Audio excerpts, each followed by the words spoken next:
दर्शकों को नमस्ते, प्रणाम, सलाम, जोहार, जय। अभी टीचिंग लैंग्वेज विषय को लेकर नहीं मैं आया हूँ और इसमें यूज TLM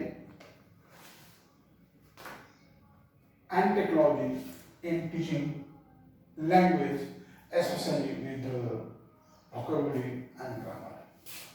हम TLM और प्रौद्योगिकी का उपयोग कैसे करें?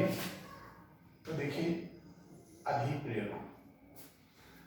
सबसे पहले हमको क्या है, शिक्षार्थी जो होंगे केंद्रीय दृष्टिकोण होना चाहिए, एक ही उद्देश्य होना चाहिए, करके सीखना, learning by doing, doing by learning, करके सीखना, अपनी गति से सीखना,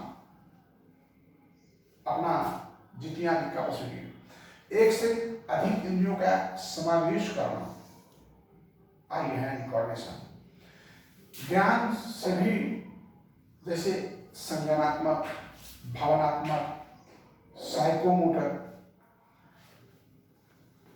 सुदृढ़ीकरण, प्रतिस्पर्धा, आदत, हैबिट, जैसे आपको हैबिट लगी पढ़ने की, ऐसा होता है कितने उपन्यास पढ़ने की आदत हो जाती है।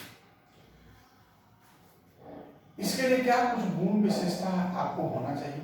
तो देखिए, विषय के साथ छात्रों को प्रासंगिक होना चाहिए, वास्तविक शैक्षणिक मूल्य होना चाहिए, उपयुक्त कठिनाई का स्तर होना चाहिए, उनके लिए न तो बहुत जटिल और न सरल होना चाहिए, दिलचस्प और मनोरंजक होना चाहिए, चुनौतीपूर्ण और पुरस्कृत होना चाहिए, विशिष्ट समय अवधि और सीमित होना चाहिए।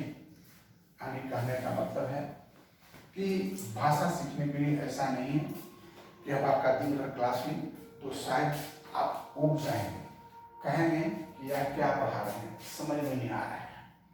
तो हमको एक दूसरे की कारण केवल फंक्शन के आधार पर हमें अपने विद्यार्थियों को पढ़ाना होगा। साथ ही भाषा सीखने के लिए भी एक मानदंड होगा। क्या मानदंड होगा? छात्रों की संख्या सीमित होनी चाहिए, परिणीता स्तर, छात्रों के पिछले ज्ञान क्या है, अभी हम क्या बता रहे हैं, समय आवंटन, टाइम ड्यूरेशन क्या हो, ये भी बड़ी इंपॉर्टेंट चीज है। कक्षा सेटिंग, कक्षा की सेटिंग सही ढंग से होना चाहिए, ये नहीं कोई नीचे बैठा है, कोई ऊपर बच्चा कोई खिड़की में बैठा है, या कोई मैनर में बैठा है, कोई खैनी खा रहा है, कोई वाइन खा रहा है, तो आपका इससे डिस्टर्ब होगा। इसके बाद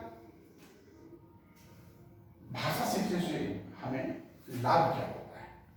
तो मैंने बताया, सामने आपका लिखा हुआ है, अधिप्रेरणा।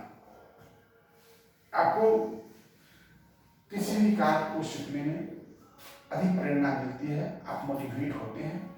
और दूसरा, प्रतिस्पर्धा की भावना, यानी अरे इससे आगे निकल गए, नहीं हमको तो और क्वेश्चन करना पड़ता है, इससे भी आगे निकल जाएंगे, आपको कुछ करने की भावना जो है वो बढ़ जाता है। मैं जहाँ पढ़ता था तो मैं इंग्लिश की ट्यूशन पढ़ता था IAV पटना में। तो वहाँ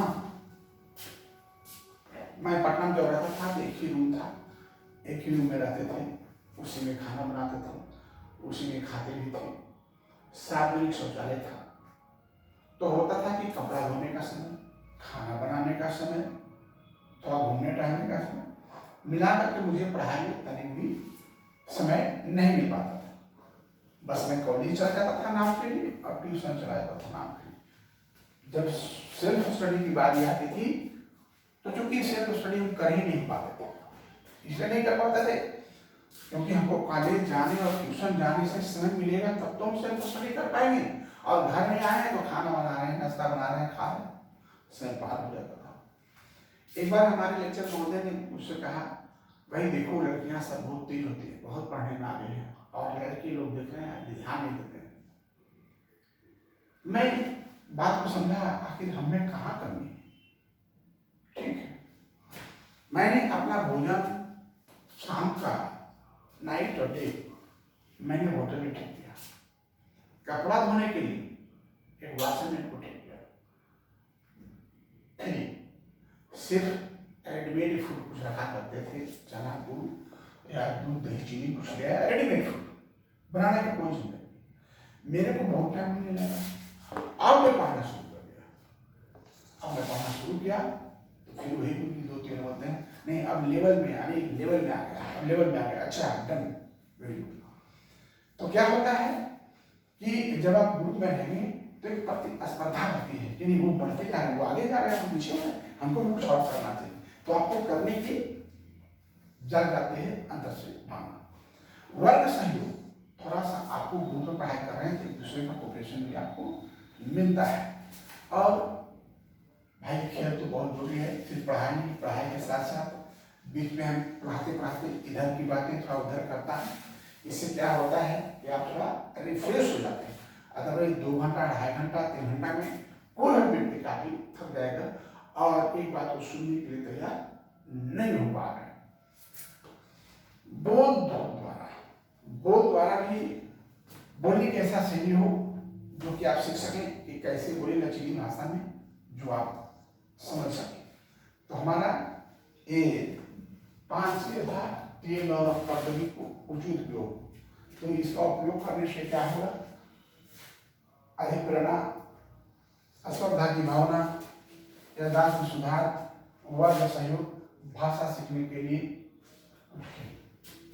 तो ये सारी हमारे जो हैं तो टीएल और प्रौद्योगिकी का उचित उपयोग कहाँ कर पाएंगे, जब हमारे पास अधिक प्रेरणा होगी, स्पर्धा की भावना होगी सीखने की, याददाश्त में सुधार होगा, वर्ग सहयोग होगा, बीच में खेलने का। ऐसा नहीं कि लगातार हम टीएल और प्रौद्योगिकी का उपयोग कर देंगे, उससे भी बहुत कुछ होने वाला नहीं है। इसके साथ हमारा आज का एक विषय समाप्त होता है।